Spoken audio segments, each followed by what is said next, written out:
J'ai 82 ans. Tous les jours à 15 heures précises, je descends dans ma cave. Ma femme Martine croit que je vérifie mes vins. En vérité, je parle avec une femme que je n'ai pas revue depuis 63 ans. Elle s'appelait Yasmina. Elle avait 17 ans la dernière fois que je l'ai vue, sur le quai d'Alger, le 17 mai 1962. Je suis monté sur le bateau Kairouan. Elle est restée. J'ai choisi la France. J'ai abandonné mon cœur en Algérie. Le cancer me dit maintenant que j'ai 6 mois. La lettre qu'elle m'a donnée cette dernière nuit est toujours scellée sur ma table de cave. Je ne l'ai jamais ouverte. Laissez-moi vous raconter pourquoi l'amour et la lâcheté portent parfois le même visage. Je suis né à Alger en 1943. Bab el-Oued, le quartier Pied-Noir. Mon père Giuseppe était sicilien, arrivé en Algérie française en 1920.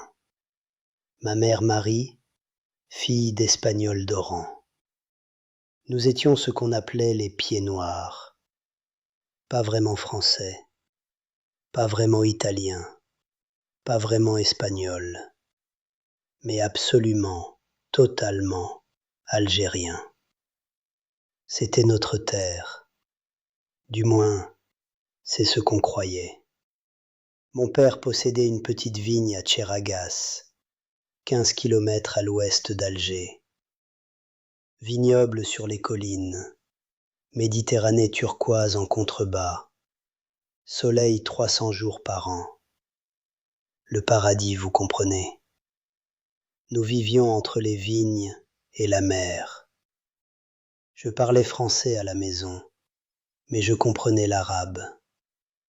Les travailleurs de mon père, ils étaient là depuis toujours. Ahmed travaillait pour nous depuis avant ma naissance. Un homme droit, loyal. Il avait une famille, une femme, 4 fils et une fille, Yasmina. Je l'ai remarqué pour la première fois en 1960. J'avais 17 ans, elle en avait 15. Des yeux verts impossibles, héritage berbère. Elle venait parfois aider son père pendant les vendanges. Je me souviens du moment exact. Elle portait un foulard bleu ciel, et quand elle a levé les yeux vers moi entre les rangs de vignes, quelque chose s'est brisé dans ma poitrine. Ou peut-être s'est ouvert, je ne sais pas. Elle étudiait le français en cachette. Sa famille, très conservatrice, pensait qu'une fille n'avait pas besoin d'éducation. Alors elle me demandait de lui prêter des livres. Baudelaire, Rimbaud, Camus. Nous nous retrouvions au coucher du soleil dans la cave de la propriété. Je lui enseignais la poésie. Elle m'apprenait à voir le monde autrement. Nos mains se sont touchées sur les fleurs du mal. Le premier baiser est venu 3 mois après, sous une vieille oliveraie près de Tipasa. Pendant 2 ans, de 1960 à 1962, nous nous sommes aimés en secret. Secret absolu. Ma famille n'aurait jamais accepté. Un Européen avec une musulmane, c'était impensable. Sa famille encore moins. Une musulmane avec un chrétien, c'était déshonneur mortal. Alors nous nous cachions. Plage déserte l'hiver, ruines romaines, la cave qui sentait le tanin et la terre fraîche. Nous parlions de tout, de partir ensemble, d'avoir notre propre vignoble un jour, d'élever des enfants bilingues. L'innocence de la jeunesse, n'est-ce pas? Puis la guerre a explosé. Pas soudainement. Ça avait commencé en 54, mais en 60, 61, 62, c'est devenu insupportable. Le FLN attaquait les Européens. L'OAS, l'organisation armée secrète, nos terroristes à nous, bombardaient les cafés arabes. Alger est devenu un champ de bataille. Attentats quotidiens, couvre-feu, corps dans les rues le matin. Mon père me disait « Prépare-toi, nous allons devoir partir ». Je répondais « Non, cette terre est notre terre ». Il me regardait avec cette tristesse dans les yeux et il disait « Plus maintenant, René, plus maintenant ». Le 18 mars 1962, les accords d'Évian, l'indépendance de l'Algérie. Nous avions quelques mois pour décider. Rester et risquer notre vie ou partir. Mon père a pris la décision pour nous. Nous partirons. J'avais 19 ans, Yasmina 17, et elle était enceinte de 2 mois. Elle ne me l'a pas dit. Je ne l'ai appris que 63 ans plus tard, en lisant sa lettre. Mais cette nuit-là, le 16 mai 1962, notre dernière nuit ensemble dans la cave, elle m'a imploré.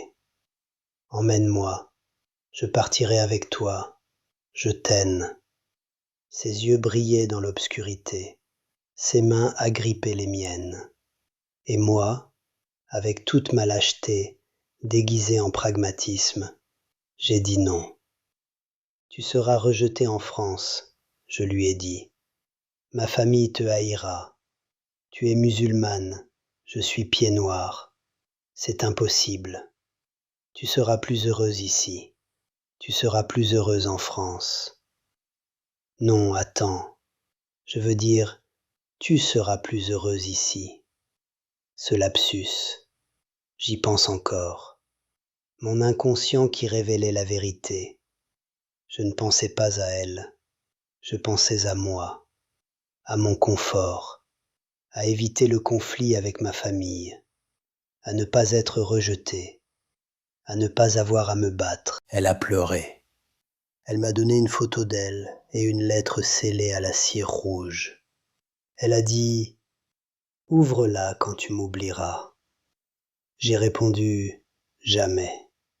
Nous nous sommes embrassés une dernière fois.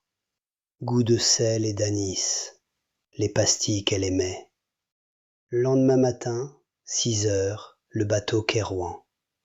1847 réfugiés, une valise par personne. Toute une vie dans une valise. Je me tenais à la rambarde, cherchant Yasmina dans la foule sur le quai. Je l'ai trouvée. Elle était là, immobile, le bras levé. Elle ne faisait pas signe. Elle regardait juste. Le bateau a sonné. Nous sommes partis. Elle a rétréci, disparu, fondue dans la masse des visages sur le quai. Marseille, puis Perpignan. Camp de réfugiés d'abord, puis une petite maison louée. Mon père a essayé de recommencer.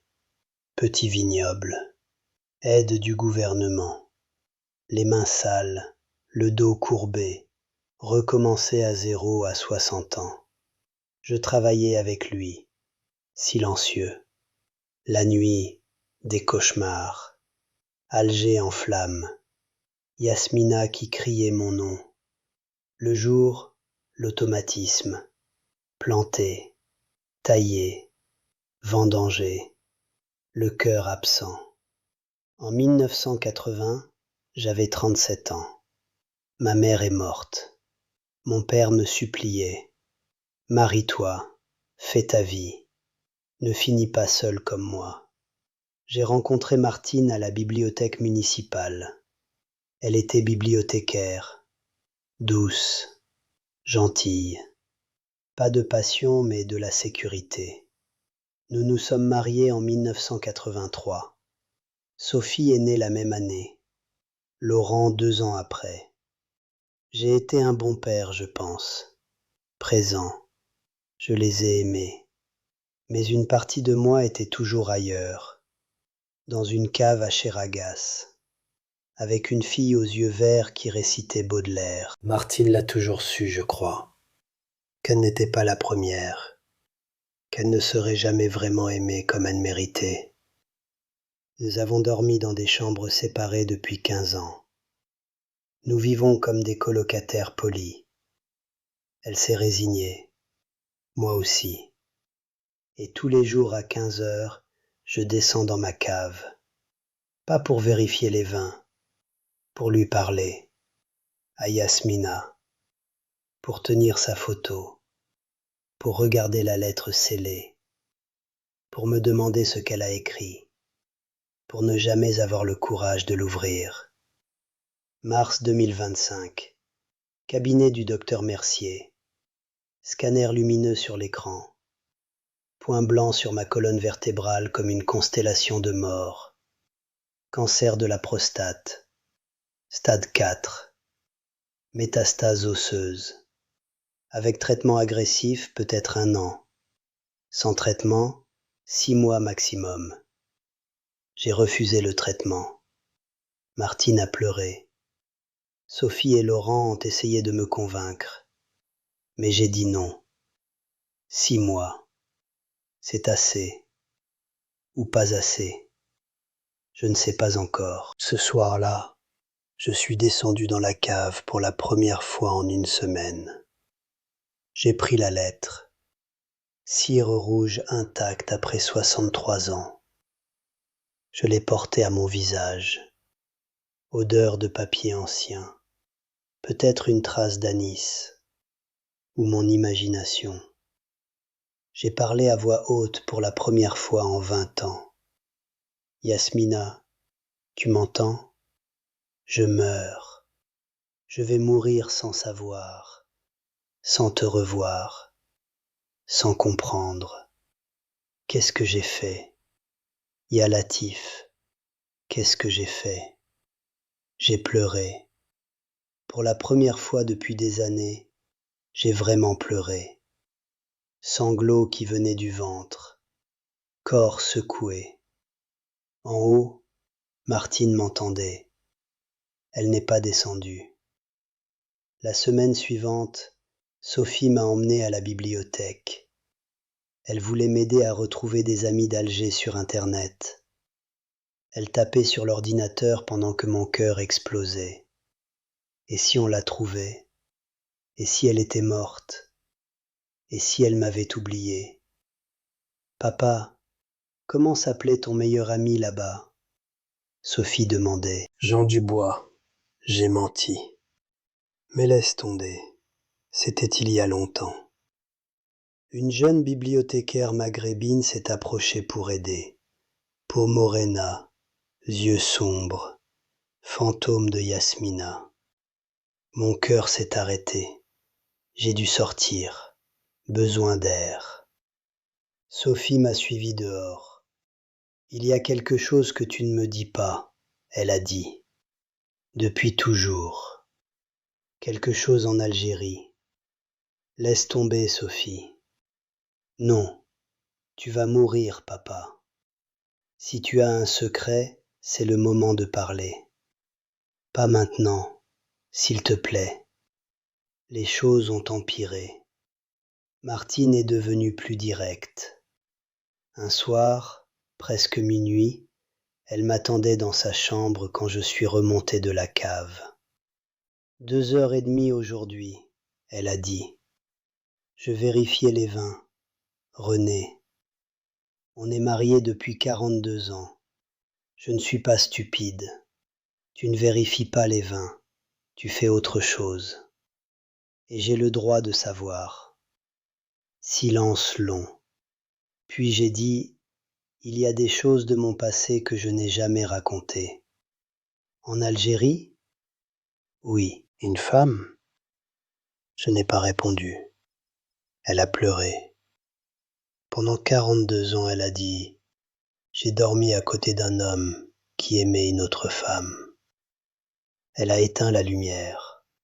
Aucun de nous n'a dormi. Le dimanche suivant, avril, Laurent est venu de Lyon. Sophie lui avait téléphoné. Almoço de familia. Laurent a explosé. Qu'est-ce qui se passe ici, putain? Maman pleure tout le temps. Tu passes ta vie dans cette cave de merde. C'est quoi ce bordel? Sophie essayait de calmer son frère. Mais Laurent continuait. Il a un cancer. Il devrait profiter de ces derniers mois avec sa famille, pas avec des fantômes. Tu ne comprends pas, j'ai dit. Alors fais-moi comprendre. Parle. Martine est entrée de la cuisine. Elle a dit la chose que je redoutais. Il cache qu'il n'a jamais cessé d'aimer une femme en Algérie. Silence de mort. Laurent et Sophie figés. Papa, Sophie a murmuré. Tu as eu une liaison? Ce n'était pas une liaison. C'était... Comment expliquer un amour de jeunesse à des enfants de 40 ans? Notre père, le grand moral, Laurent a ri amèrement. Tu as trompé maman avec une Algérienne? Ne parle pas d'elle comme ça, j'ai hurlé. Pour la première fois en des années, j'ai vraiment hurlé. Tout le monde s'est figé. Je ne crie jamais. Yasmina. Elle s'appelait Yasmina. Elle avait 17 ans. Je l'aimais. Je l'ai abandonnée. J'ai choisi la France. J'ai choisi la lâcheté. J'ai vécu en menteur depuis. Laurent a dit « Tu es pathétique ». Il est parti. Sophie pleurait. Martine est retournée à la cuisine. Je suis resté debout, seul au milieu du salon.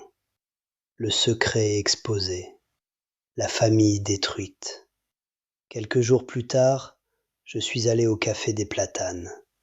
Notre café. Les pieds noirs se retrouvent là depuis 60 ans. Jean-Claude, Marcel, Francine, mes amis. Mais ils savaient déjà. La nouvelle avait voyagé. Silence quand je me suis assis. Personne ne me regardait. Vous savez, j'ai dit. Oui, on sait. Francine s'est tournée vers moi. Comment as-tu pu, René? Avec une arabe, après ce qu'ils ont fait à nos familles.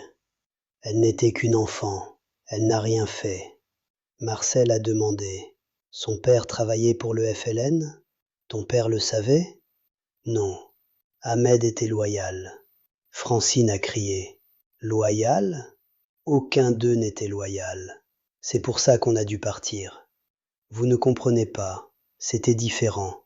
Elle était différente. Jean-Claude m'a finalement regardé. Non, René, c'est toi qui ne comprends pas. On a tous perdu des choses en Algérie, mais on ne trahit pas notre sang pour eux. Je n'ai trahi personne.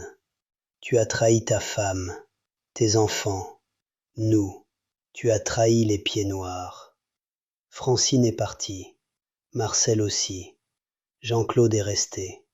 Puis il a dit « Mon ami, tu n'es plus le bienvenu ici. » Il est parti. Je suis resté seul. Le jeune serveur algérien a nettoyé la table à côté. Il a dit en arabe tout bas « L'amour ne connaît pas de frontières. » J'ai compris. Les larmes sont venues. Je suis parti. Je ne suis jamais revenu. 22 avril, 3 heures du matin. Douleur insupportable. Le cancer dans les os. La morphine ne fonctionne plus. Je suis descendu dans la cave. J'ai pris la lettre. 63 ans scellés. Yasmina, j'ai dit à voix haute, je ne peux plus attendre.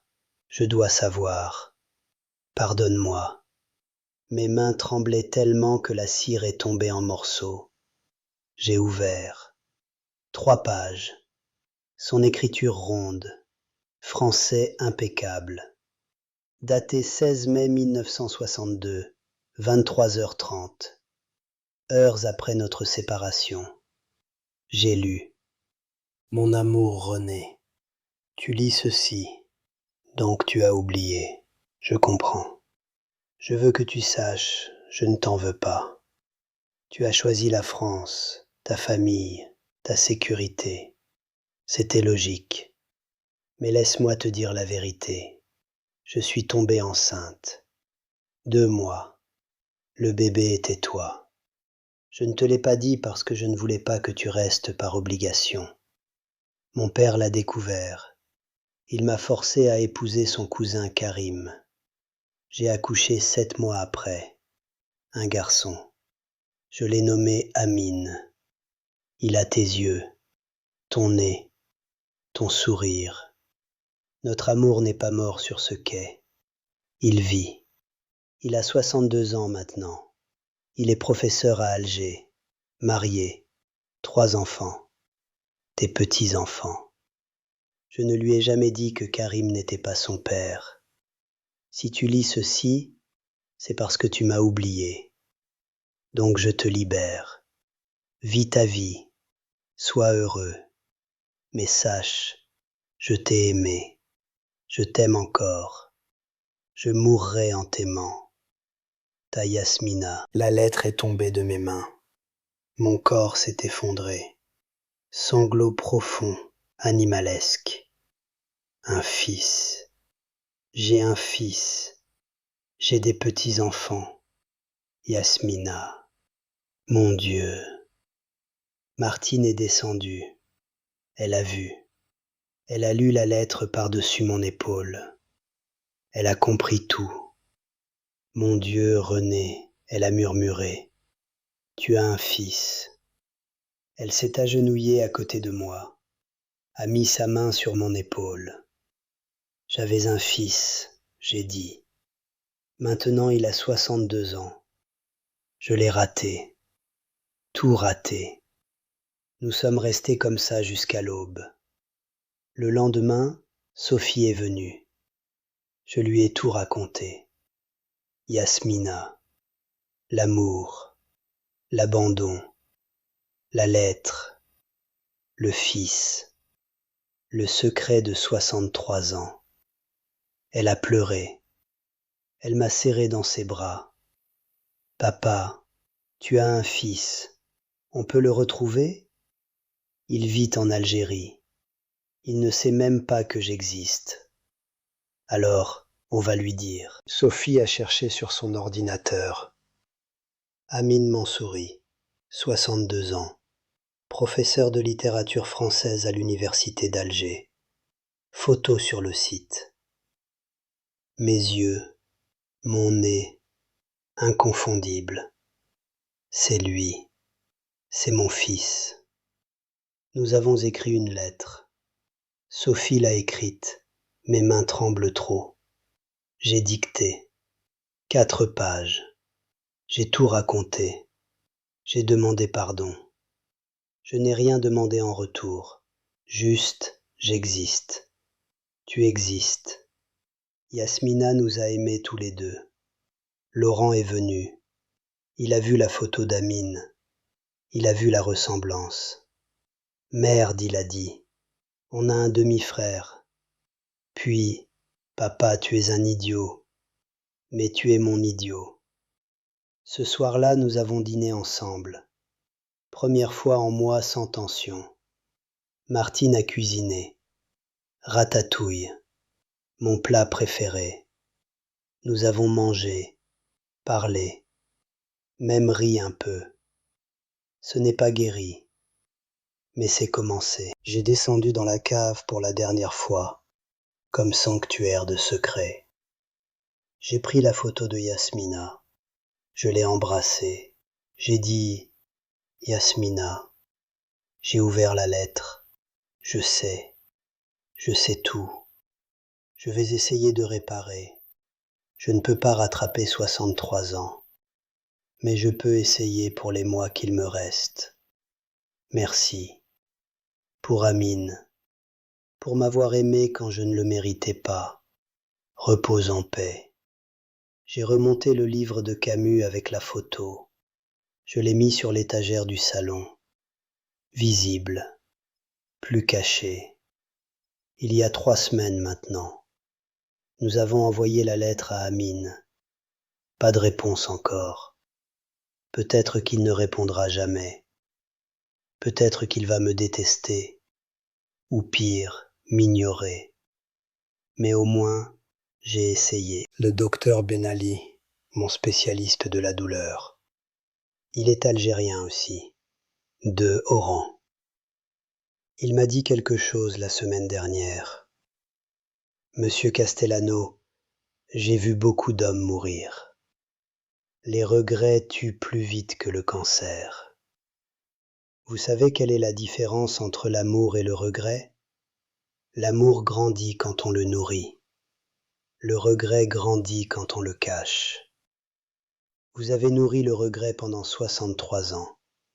Il vous a dévoré vivant. Peut-être qu'il est temps de nourrir l'amour à la place, même si elle n'est plus là pour le recevoir. Il a raison. Pendant 63 ans, j'ai cru que j'avais fait la bonne chose, que laisser Yasmina partir était un acte d'amour. Tu seras plus heureuse en France, je lui ai dit. Mais ce n'était pas ça. C'était je serai plus confortable en France. Je évite le conflit avec ma famille. Je choisis le chemin facile. Cette phrase n'était pas pour elle. Elle était pour moi. Toujours pour moi. J'ai 82 ans. Diabète. Genou fragile. Cancer qui me ronge les os. Peut-être 5 mois maintenant. Amine a appelé hier. Première fois. Il a dit qu'il a reçu ma lettre. Qu'il a besoin de temps. Qu'il veut parler. Pas maintenant. Mais bientôt. Sophie a pleuré de joie. Laurent a souri. Martine a serré ma main. Ce n'est pas réparé. On ne répare pas 63 ans en quelques mois. Mais c'est commencé. Quelque chose est commencé. Et à mon âge, un commencement est suffisant. Je m'appelle René Castellano. J'ai 82 ans. J'ai vécu 63 ans dans un mensonge, parce que j'avais peur. Peur du conflit, peur du rejet, peur de me battre pour ce que j'aimais vraiment. Je disais que c'était par amour, mais c'était de la lâcheté. Yasmina était courageuse. Elle a gardé mon fils. Elle a vécu avec la vérité même quand ça faisait mal. Moi, j'ai vécu avec le mensonge parce que c'était plus facile. L'amour et la lâcheté portent parfois le même visage. C'est à nous de choisir lequel nous montrons au monde. Si cette histoire vous touche, partagez-la. Laissez un commentaire. Dites-moi, si vous pouviez revenir en arrière et dire la vérité à la personne que vous avez abandonnée, même en sachant que ça ne changerait pas le résultat, auriez-vous le courage ?